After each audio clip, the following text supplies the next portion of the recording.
Olá, bem-vindos a mais uma aula de ciências. Eu sou a professora Jéssica e na aula de hoje nós veremos sobre o grupo das algas e briófitas.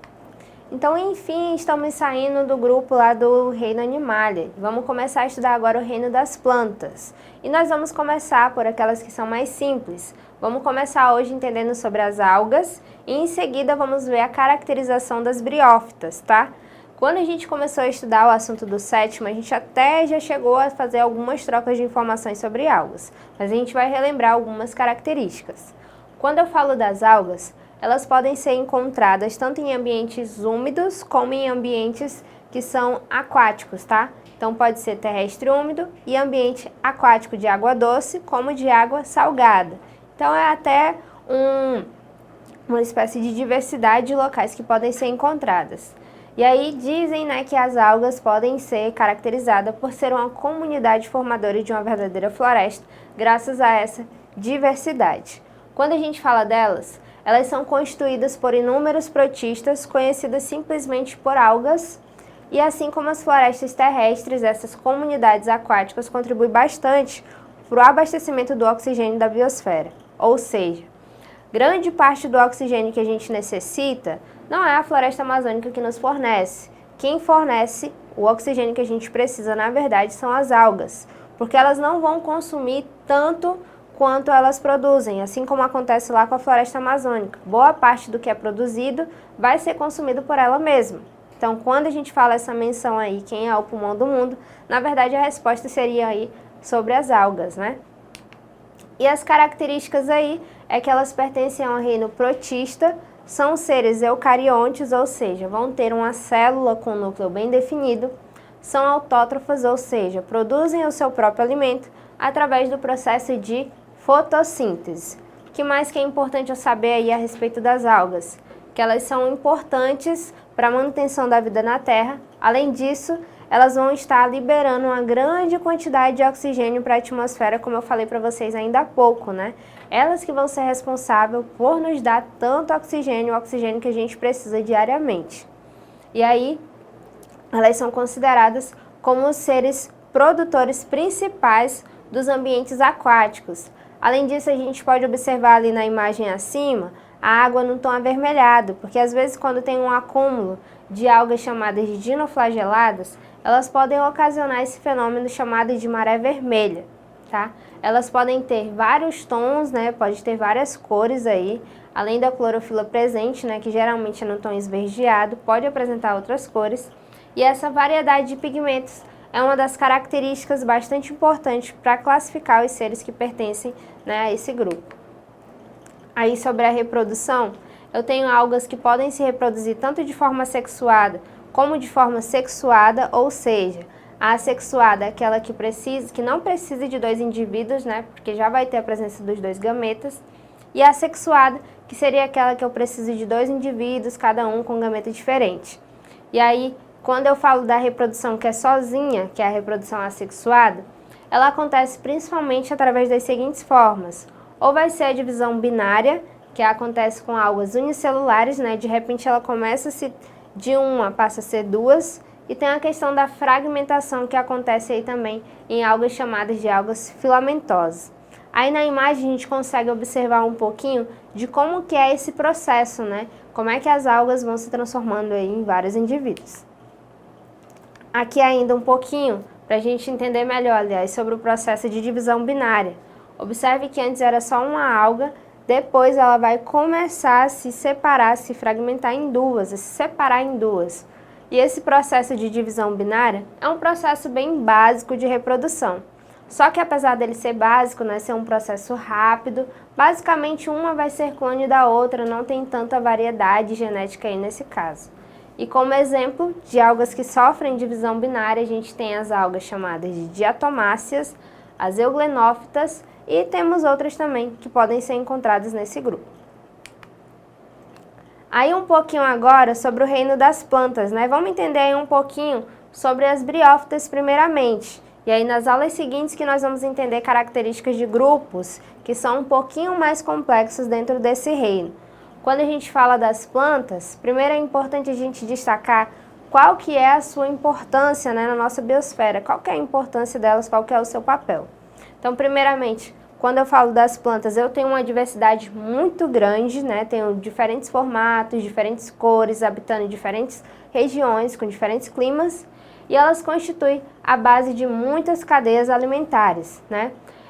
Eles podem ser usados como matéria-prima para a produção tanto de alimentos, como de medicamentos, de cosméticos, tecidos, papéis e até mesmo combustíveis, como podem ser usados até no ramo da construção, da indústria moveleira, né, na fabricação de móveis e em outras atividades humanas, como são as atividades de lazer. Então, basicamente, em todas as atividades que são desenvolvidas, as plantas podem estar agindo aí de forma direta ou indireta. Aí a gente vê nesse quadrinho um pouquinho a respeito da classificação das plantas, que nós podemos separar em 4 grandes grupos, né? Temos o grupo das briófitas, pteridófitas, gimnospermas e angiospermas. E aí, de uma forma bem resumida, a gente vê que as briófitas são as únicas que não apresentam vasos condutores. E como elas não têm vasos condutores, elas vão atingir no máximo aí questão de centímetros, de 20 centímetros. Aí depois que vão aparecendo as plantas mais desenvolvidas, que vai ser o caso das pteridófitas, onde a gente encontra, por exemplo, as samambaias, que já vão atingir um tamanho maior, justamente por ter vasos condutores para circular os nutrientes de uma forma mais eficiente. Temos as gimnospermas, que além dos vasos condutores, vão começar a apresentar sementes, e temos aí as angiospermas, que além de terem sementes, vão ter a presença de frutos e até de flores, tá?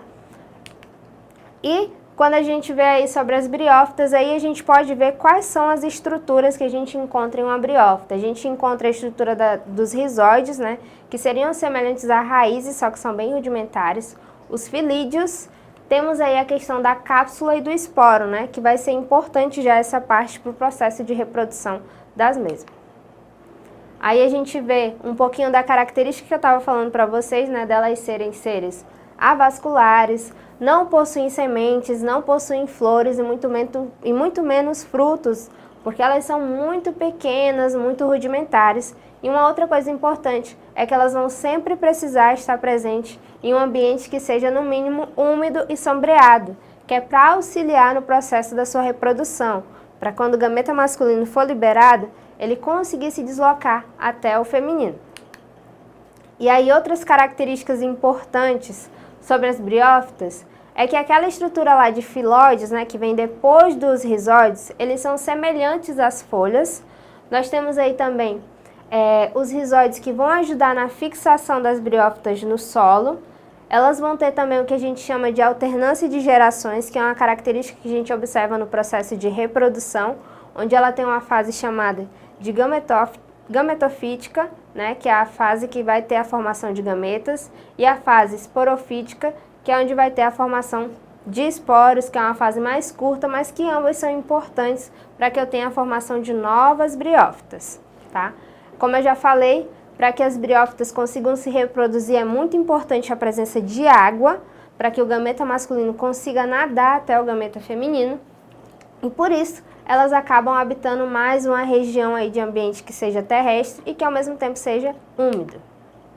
Aqui a gente observa aí um pouquinho como que seria, né, a questão da reprodução, vai ter a liberação dos esporos, eles vão conseguir se deslocar, né, até onde precisam, porque vão estar no ambiente terrestre úmido, aí depois que passa por todo o processo de formação de gameta, por toda a fase de gametófito, que vai chegar na fase de esporófito novamente, para que os esporos sejam liberados outra vez. Então aí a gente vê uma espécie de ciclo, tá? E aí, para a gente recapitular nossa aula de hoje, a gente tem agora as nossas questões do Exercitando. A primeira questão, a gente tem aí uma tirinha, que a gente vai interpretar o que essa tirinha quer dizer, né? E ela começa aí dizendo o seguinte: depois de tanta produtividade, depois de tanta fotossíntese, depois de tanto produzir oxigênio para o planeta, é a Amazônia que é o pulmão do mundo. Então aí a gente observa uma alga bastante irritada, né, por afirmar e por sempre ouvir, digamos assim, que quem produz o oxigênio seria a Amazônia, quando na verdade isso não acontece, como eu já falei para vocês. A Amazônia, apesar de contribuir bastante na produção de oxigênio, parte do oxigênio que ela produz, ela acaba consumindo. E quando a gente fala das algas nesse processo de produção, elas não vão consumir tanto quanto a floresta amazônica. Então, na verdade, quem mais contribui para o processo de liberação de oxigênio na atmosfera são as algas e não a floresta amazônica, tá? E aí, na questão 2, a gente tem o seguinte: as briófitas são plantas que possuem um porte pequeno. A característica que impede que essas plantas atinjam um tamanho maior é qual dessas alternativas? E aí? Nesse caso, o que faz com que eles não consigam atingir grandes alturas, seria a questão da ausência de vasos condutores de seiva. Porque como não tem vasos condutores de seiva, não tem como os nutrientes conseguirem circular. Então, no máximo, vai atingir cerca de 20 centímetros. Já na questão 3, a gente tem aí o seguinte: observando criteriosamente a característica das algas, qual seria o reino que nós podemos englobá-la? Nesse caso aí, as algas elas se encaixam no reino protista, tá? Só vai se encaixar no reino das plantas quando a gente começa a falar a partir das briófitas. E na 4, que nome recebe a estrutura presente no esporófito, onde os esporos são produzidos? Onde é que os esporos vão ser produzidos? Nesse caso aí, eles vão ser produzidos naquela parte bem de cima, naquela parte que recebe o nome de cápsula, tá? Então essa foi a nossa aula de hoje. Vocês poderão acessá-la mais vezes lá na plataforma Eduque. Até a próxima aula!